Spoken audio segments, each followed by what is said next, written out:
Hello, everybody. Welcome along. My name is Benjamin Bloom. This is the Benjamin Bloom Football Channel. Please leave your bias at the door and join us for our Premier League review show. It is dearly departed, round 37.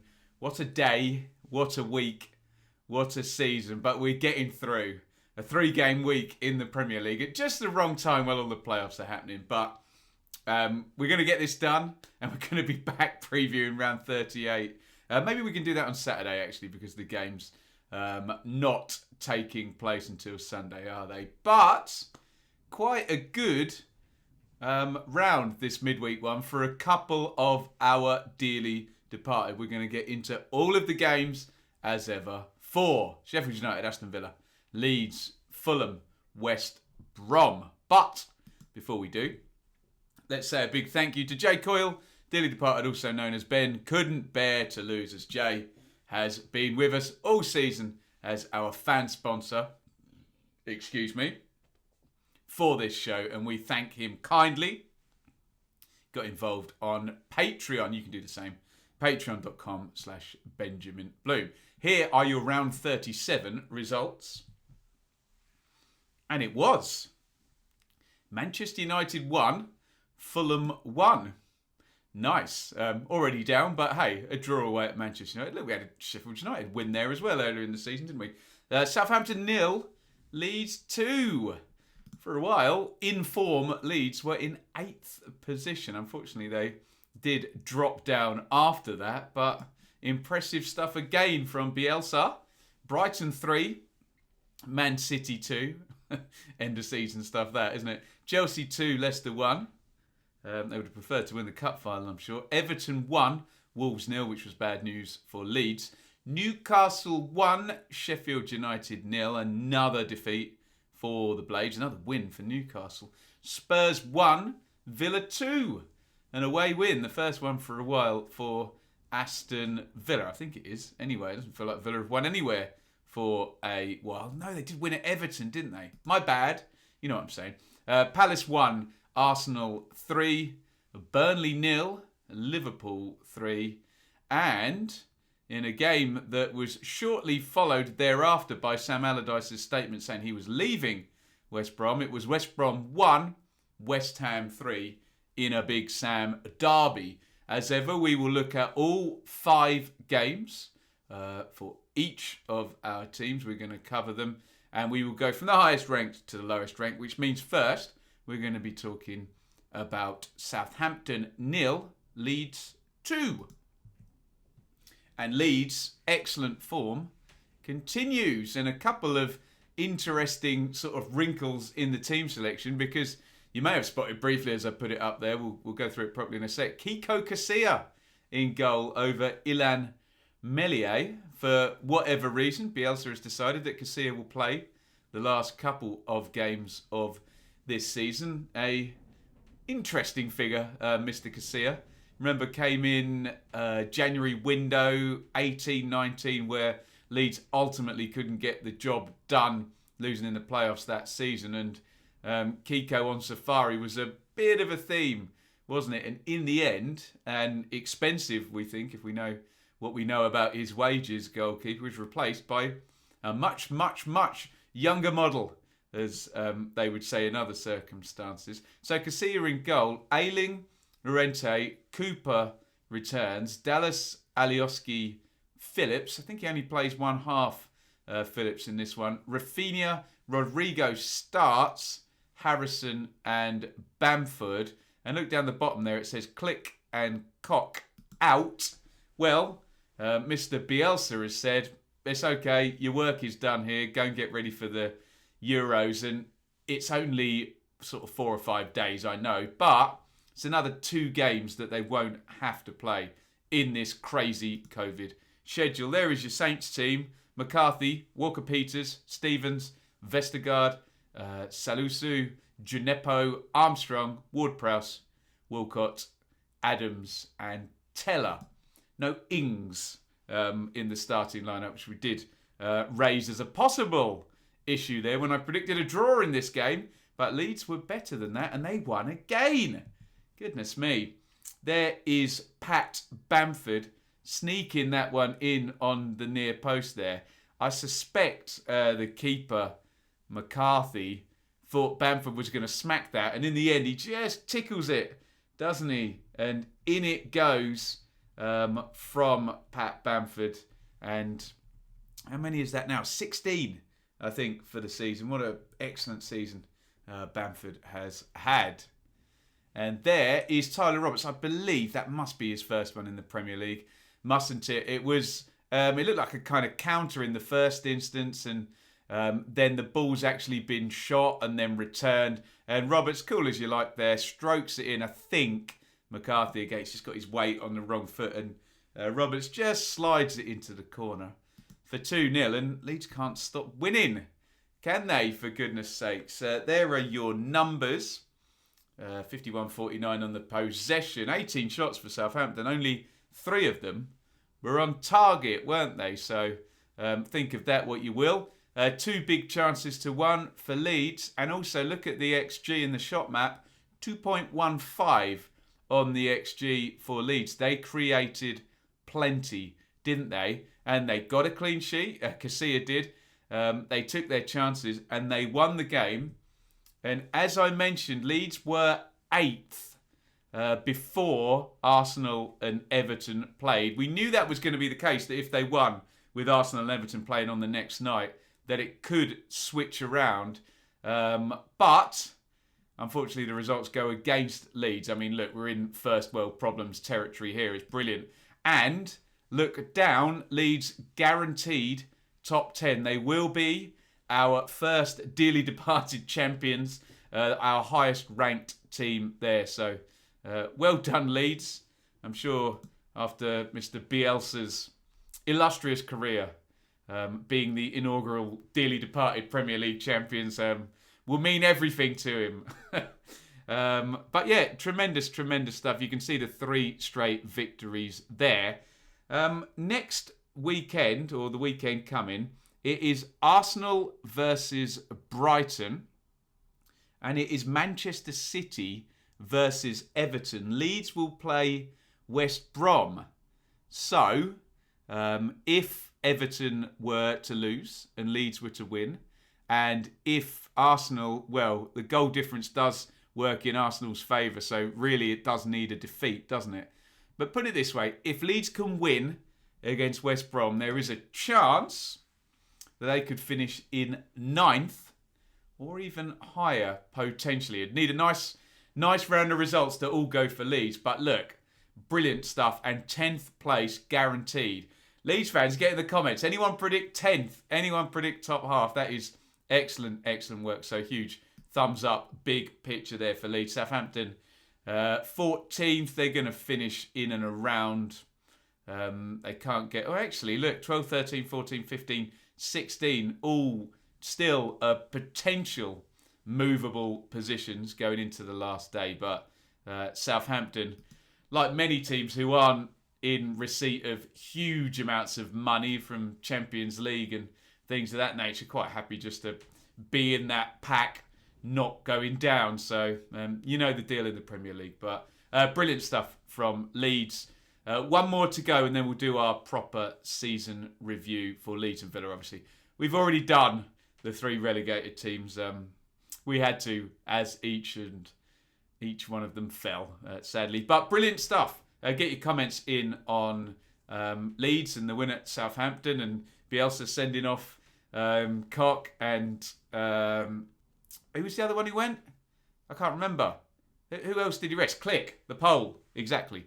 And what do you think about Cressey coming back in goal? Interesting stuff. Get your views in the comments. Southampton 0, Leeds 2. And it was Tottenham 1, Aston Villa 2. And obviously a lot of the talk around this game surrounded Harry Kane. And was he doing a lap of honour at the end because he's leaving? And what it didn't mention, a lot of it, is that Villa get a much needed victory. And also...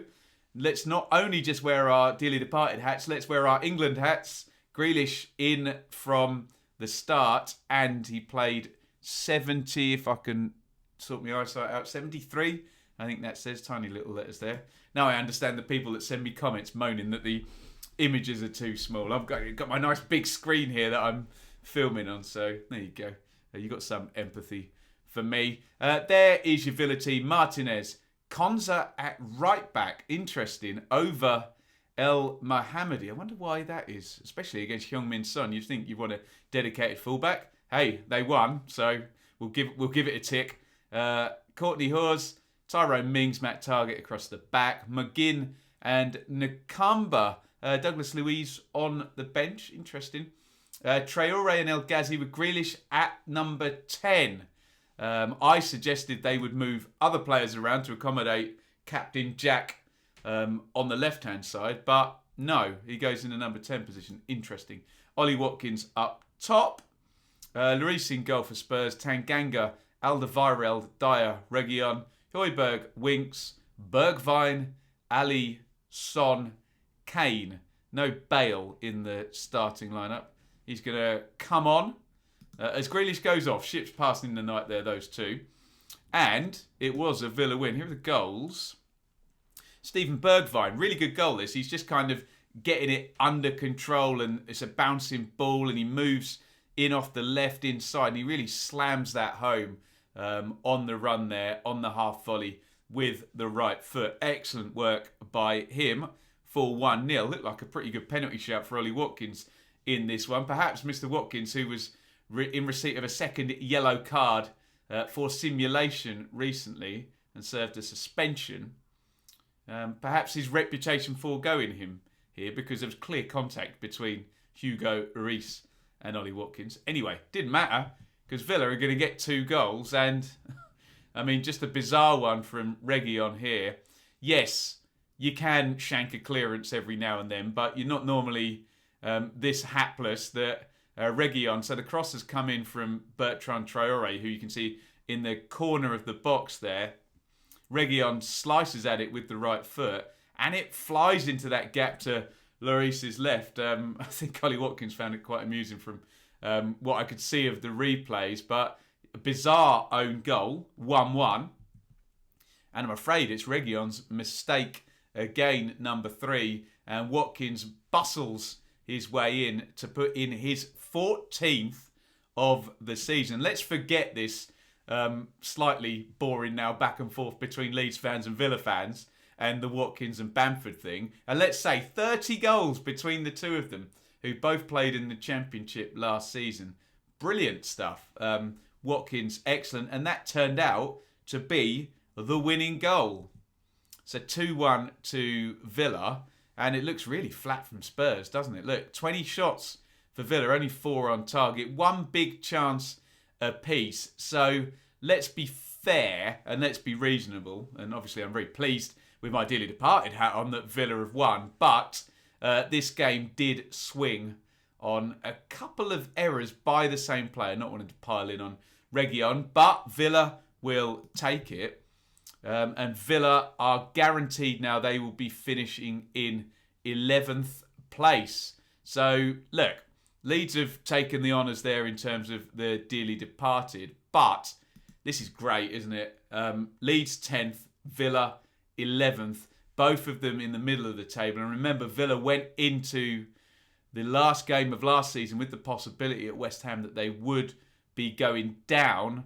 They survived and now they look far, far more viable, which is great news for Villa. And we'll see how they can push on next season. Let me know what you think in the comments. Spurs 1, Villa 2. Villa will be finishing 11th. Let's move on to our relegation 3. And it was Manchester United 1, Fulham 1. Maybe too little too late, I guess. Maybe an end of term one. But hey, look, Fulham got enough draws this season.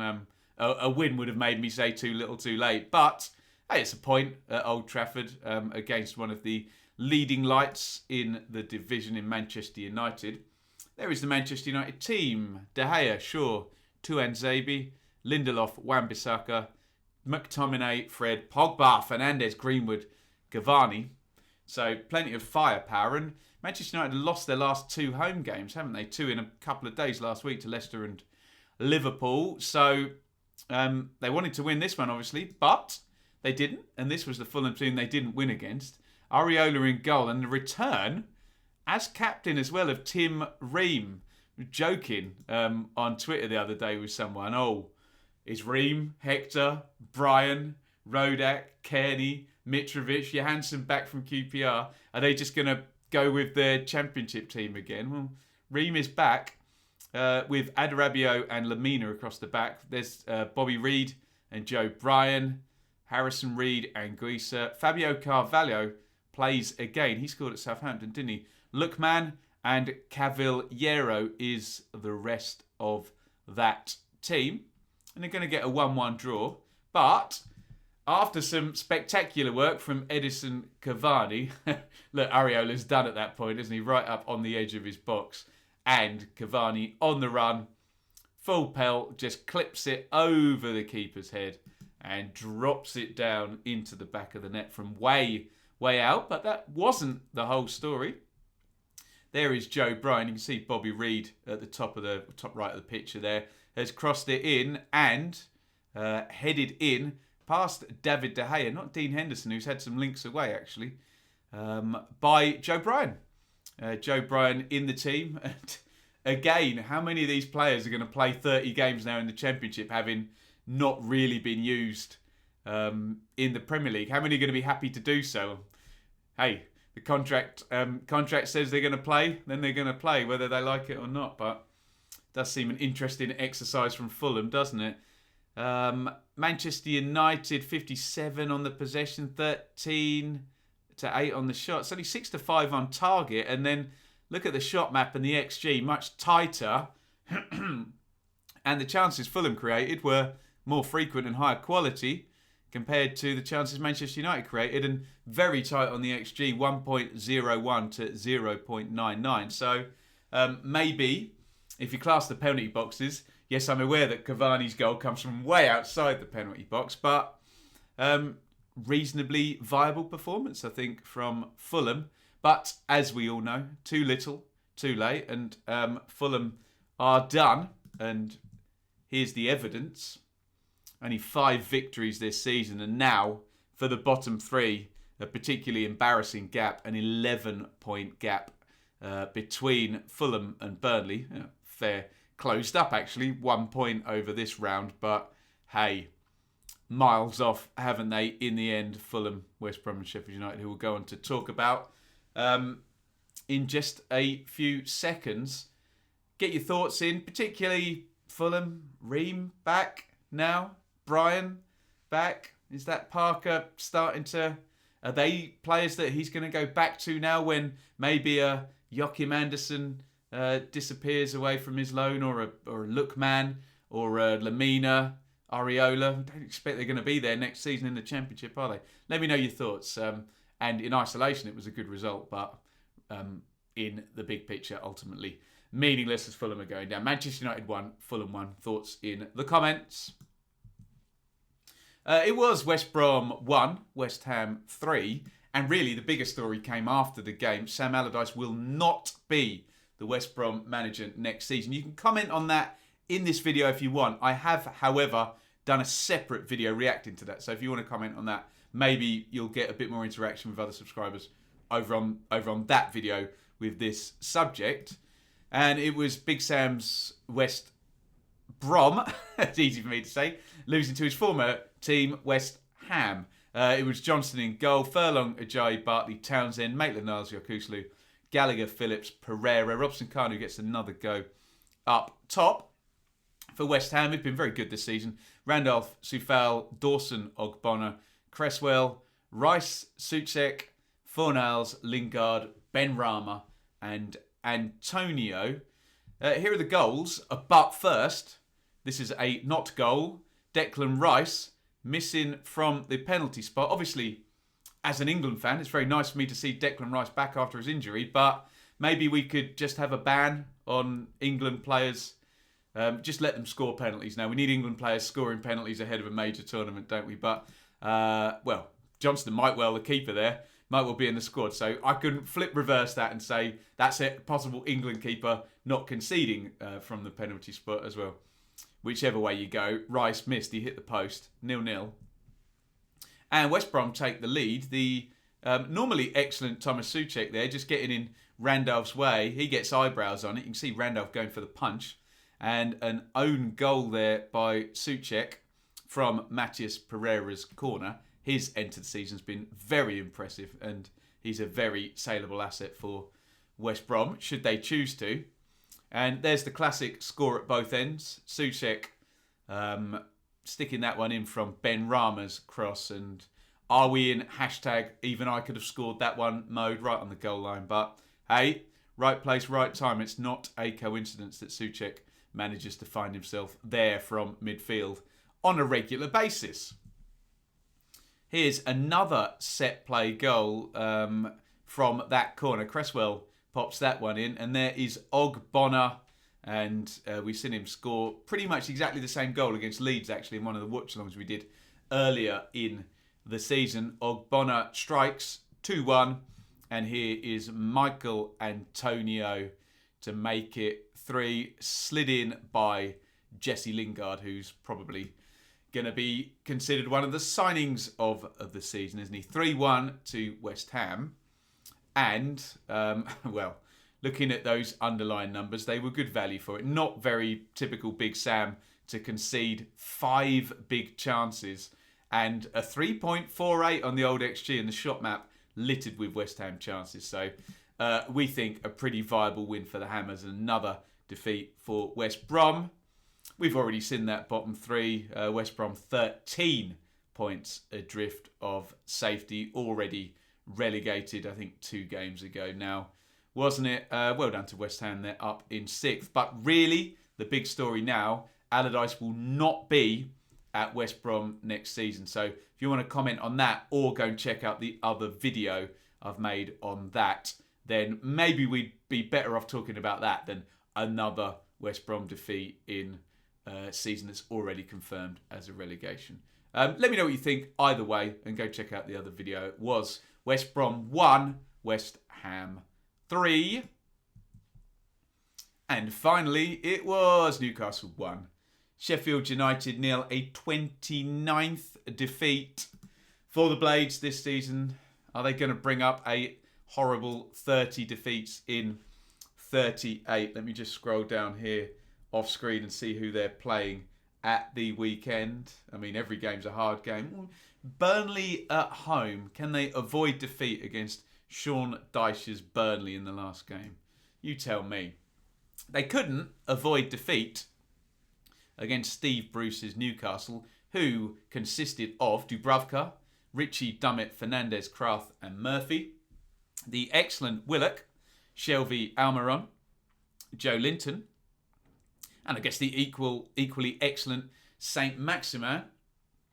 For the Blades, Ramsdale, Basham, Egan, Robinson, Stevens, Bogle, Norwood, Fleck, McGoldrick, Osborne, and Jebinson gets another go, the youngster, after his goal-scoring debut, which was, as we said in the review show a couple of days back, a good news story finally for the Blades. Here is, however, the only goal of the game, which yet again is scored by Joe Willock.